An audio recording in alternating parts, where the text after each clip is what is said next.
power of corporate prayer. Ang gahom sa prayer meeting. Acts 4:31, after they prayed, the place where they were meeting was shaken, and they were all filled with the Holy Spirit and spoke the word of God boldly. All the believers were one in heart and mind.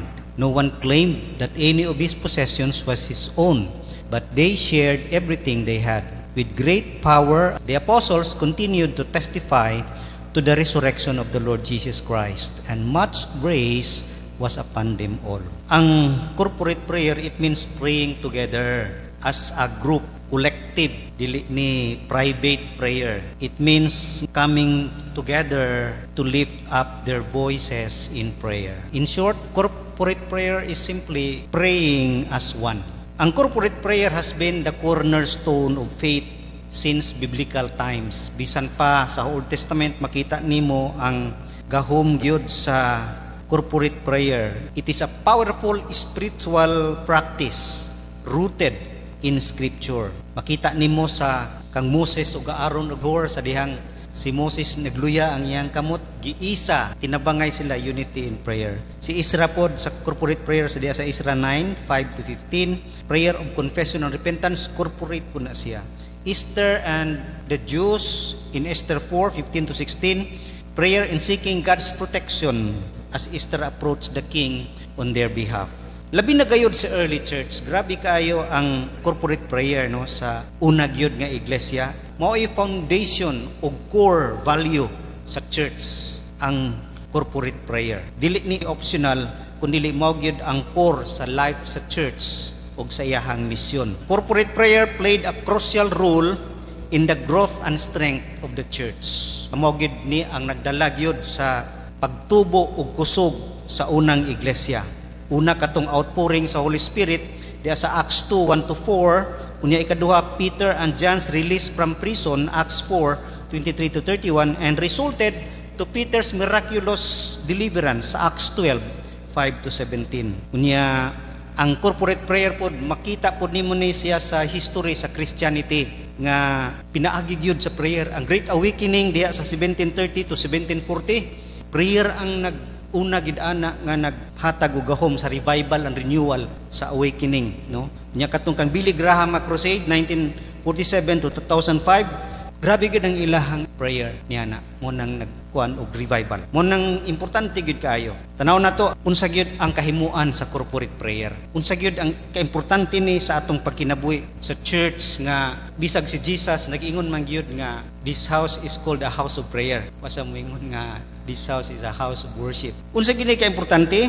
Una, ang corporate prayer, it fosters unity among believers. Maka-promote gyud ni siya og unity ang kining hiniusa nga pag-ampo kanang naagid mo sa usa ka place, usa ka time, kining pulong nga togetherness and agreement diha sa Matthew 18:19. Again, I tell you that if two of you on earth agree about anything you ask for, it will be done for you by my Father in heaven.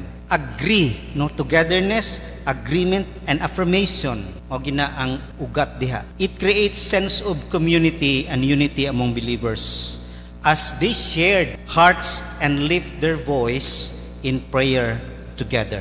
Munang ang prayer gyud, it unites the body of Christ. As we pray together, our hearts are more deeply knitted in God's heart and with each other. Munang makahatag gyud siya togetherness and agreement. Also, corporate prayer unites us in one purpose. Magkahiusa kita sa katuyuan. Makita nimo nga kining sa pag-ampo nato, kay na mag-ampo, mag-lead. Amen, amen. Yes Lord, yes Lord. Kay nag-agree ta. But pasabot nga united ta in one purpose. Mo nang kung absent ka sa prayer meeting, wagi ka kahibawon sa atong mga purpose sa prayer. Wa pud ka kahibaloon sa atong mga prayer request, no? Kay wala bang ka. So nag-pray ka sa inyong balay didto, wala ka nahiusa sa purpose sa church. Kay wala man ka ma-unite sa church nga nagpray as official gyud nga panagtigom in prayer meeting. Mo nang unity in purpose and vision in ministry. Naatay unity in purpose and vision diha sa ministry. Mo nang hearing other believers agree, makuan gid nato nga nagka-unite kita. Corporate prayer demonstrates the power of agreement. Corporate prayer brings believers together to seek God's guidance and blessing. Mo nang unity of purpose. Ikaduha, corporate prayer glorifies God. Mahimaya gid ang Ginoo diha sa Romans 15:5-6. May the God who gives endurance and encouragement give you a spirit of unity among yourselves as you follow Christ Jesus, so that with one heart and mouth you may glorify God and Father of our Lord Jesus Christ. Mag-glorify gid ng Ginoo pag makadungog siya, makita niya we are in one heart and mouth. So kung nagpray ka lahi, wa ka nakighiusa dinhi sa prayer meeting, dili ka in one heart and mouth. Mag-glorify gid ang Ginoo basta we are one heart and mouth. Mahimaya pud siya tungod kay dati sa time nga opportunity para sa Ginoo nga mo answer sa atong prayer. Lipay siya na. Manang unsay gusto gid sa Ginoo nga no makig-talk sa imuha. Ang congregation kung masinatin lang ang answered prayer, mag-glorify gid ang Ginoo. Kay himaya man pud siya nato. Mo kaning ning sa prayer meeting natay mga testimonies na himaya gid ang Ginoo diha. So kung wala ka nag-apil og prayer meeting, dili ka maka-apil diri sa paghimaya sa Ginoo sa pagtestify sa mga answered prayers. No muna ka importante ang prayer meeting, one heart and mouth. Mag-glorify ang Ginoo. And then, ikatulo, it promotes fellowship. Ang prayer, makapromote og fellowship. Ingon diha sa Hebrews 10:25, let us not give up meeting together as some are in the habit of doing, but let us encourage one another, and all the more as you see the day approaching. Corporate prayer draws us together. Makapaduol ta sa usag-usa. Kay ngano, pag ikaw mag-ampo for others, dili man ta nag-ampo dinhi nga para sa tong kaugalingon, nag-ampo magita sa matag usa kanato ug sa ubang mga prayer items. Munang when you pray for others and when you hear also others praying for you, mo ganin nang kita karon na natay style karon sa prayer nga look for a prayer partner. Pray mo kamo lang duha. Sa sunod lain-lain na pud ta og pares. Dili pareha atong prayer partner. Kay diha mas ma-promote ang fellowship. As we learn about other, mag-share ta og mga prayer request. Magkasuod man ta ana kay imo mang gi-pour out nimuhang mga burdens usab. So, praying others draw us together as family. Nindot paminaw nga giampuan ka, unya ni ampo po ka sa yaha. Nindot gyud paminaw nga someone is praying for you. Pero wala ka nag-appeal sa prayer meeting, dili ka kahibalo nga giampuan kaniya o ikaw maka-bless pod sa imong giampuan. Ang prayer meeting promotes gyud og fellowship.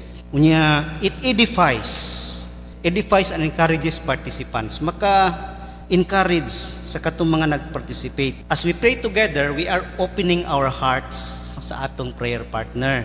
Our hearts are open towards the need of others. Mapil kag prayer meeting, ikaw ray prayhan, wala ang objective sa prayer meeting. Yani ka, kay mo pray ka sa uban. So we open our hearts to pray for others. Mo nang mag-promote gyud og fellowship ang prayer meeting. Kay kibaluta, matag-usa ka nato na mga struggles, nagi mga kalisdanan sa atong kinabuhi. Mo nang mo-open pud ta. Nya it strengthens relationship in the church. Ma-strengthen gyud ang atong relationship tungod kay it allows members to share burdens. Mag-share ito og burdens o celebrate victories. Sa prayer meeting diha ra magina mahitabo kana mag-share ita og mga burdens, kunya mag-share pud ta kadaugan mo nang linya ta diri.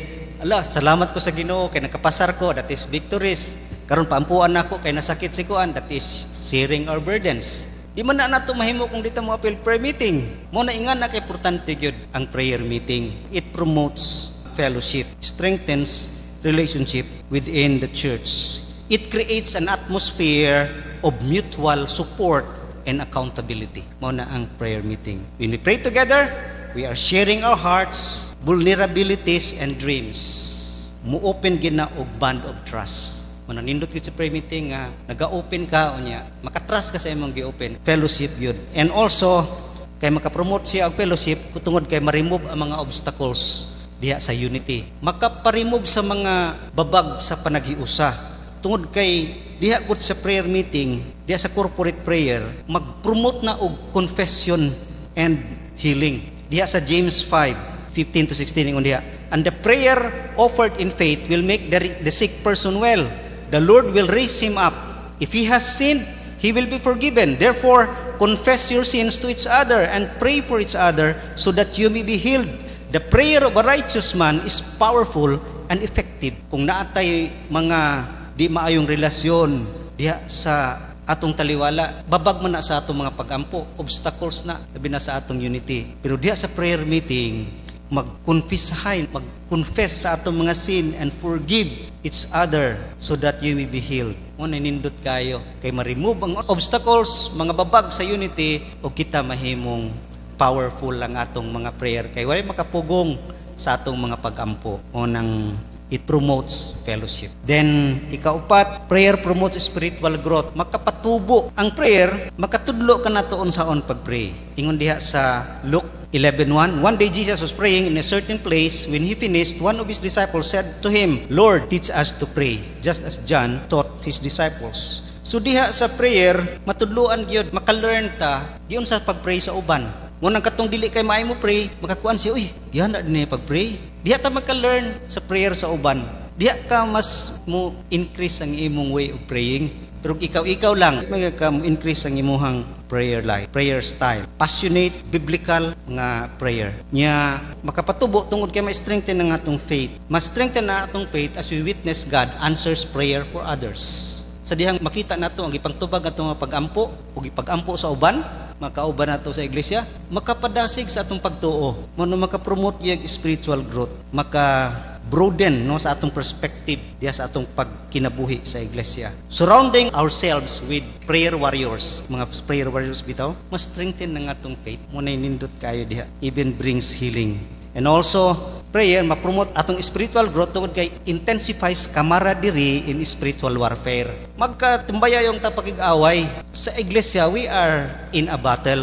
Pero wa ka sa prayer meeting, murag di ka mo apil o gira. Murag wa ka ga-apil o gira, kaya ang gira present yun na sa church. O diha ra gyud na sa prayer meeting ta, magkahiusa sa pagpildi ana ng mga kaaway. Munang magtambayayungay ta, mo engage gyud sa spiritual warfare. Kung gamay ra ang prayer warriors, remember nga strength in numbers, makita po nato nga we are supporting one another in prayer. We are not alone in our struggles. Corporate prayer strengthens defenses, spiritual defenses sa atong pagkinabuhi diya sa iglesia. It is a potent weapon in spiritual battle. It increases discernment, greater resistance to temptation, enhanced protection for individuals and communities, and also breakthrough in seemingly impossible situation. Impossible situation in the church. Imposible magiging mahitabo sa church. Imposible magiging mausab. Prayer ra gyud ang tubagana. There will be breakthroughs in impossible situation. And also, corporate prayers enlarges our vision. As we pray together, murag katong si Elisha nga na-open ang mata sa iyang servant, makita sa gahom sa Ginoo. Sa atong corporate prayer mo enlarge ang atong vision, atong pananaw, atong panglantaw sa iglesia, asa tapaingon unsa atong buhaton, unsa gid ang atong katuyuan as a church diha sa corporate prayer. Then also corporate prayer magnifies God's power. Makita ginato na sa early church nga na magnify gyud ang power sa Ginoo diha sa ilang taliwala. Corporate prayer no amplifies our prayer. Ingon diha, after they prayed, the place where they were meeting was shaken, and they were all filled with the Holy Spirit and spoke the word of God boldly. Amplifies. Kung daghay manganta, di ba, kusog manggid kayo, no, ma-amplify gyud. Kung daghan ta, amplify atong prayer. Dakog impact ang atong prayer. Ang atong voice crying in unison, united, no, nindot kay na sa dalunggan sa Ginoo, perting daghan na gyud nag-lift up sa atong mga voices ngadto sa Ginoo, ma-amplify mo nang ang power pud sa Ginoo, ma-magnify pud ang iyang power. Mo nang great impact gyud sa mga disciples, place were shaken and they were filled with the Holy Spirit. Puno sila sa balang espiritu ug power sila sa pagbuhat sa mabulaton sa Ginoo. Spoke the word of God boldly. Munang sa ilang kinabuhi, it advances God's kingdom. Na-advance gyud ang kingdom sa Ginoo diha sa ilang taliwala. Pinaagi sa una katong pag-release kang Peter ug John. Priso si John pero ang church nagpray diha sa Acts 4 na shake ang place, na release si Peter ug si John. Sa Acts 12 makita po nimo diha nga gi-arrest po si Peter pero ang church nagpray for him ug miraculous kaayo nga nakagawas gyud si Peter sa prisuhan tungod kay ang iglesia nag-ampo, birting ampo gyud sa church sa Acts 12:5-11. And also it imparts wisdom and guidance sa mga early church sa ilahang pag-choose kinsay mo puli kang Judas, Grabe gina kayong prayer, corporate prayer, dili lang isa duha nagpray ni ato kinsay mo puli kang Judas. Prayer, ingan na importante sa iglesia gyud ang prayer. Even in making decisions, kinahanglan gyud sa prayer meeting, dili gina nga individual prayer meeting gina siya mahitabo. Mao na ang corporate prayer. And lastly, corporate prayer encourages accountability. Galatians 6:2, carry each other's burdens, and in this way you will fulfill the law of Christ. As we share our burdens, nagitay accountability nga mo share kayod sa ilahang mga kalisod o mo pray gayod alang sa atong isig kauban sa iglesia. Mao na ang power sa corporate prayer. Mao nang corporate prayer is vital nga kini mo unleash sa power sa Ginoo in His presence and work among us. Power of corporate prayer gyud ang nasinati sa early church. Ang church powerful kung powerful ang prayer meeting. Weak ang church kung weak ang prayer meeting. Bisag unsa ka dagko sa resources, abilidad, mga method nga himuon diha, basta weak ang prayer meeting, weak gyud ang church. Kay sa iglesia kaniadto makita nimo even history unsa ang core, unsa ang pinakadako nga weapon, pinaka number one gyud nila nga ilahang core value is corporate prayer. Let us pray.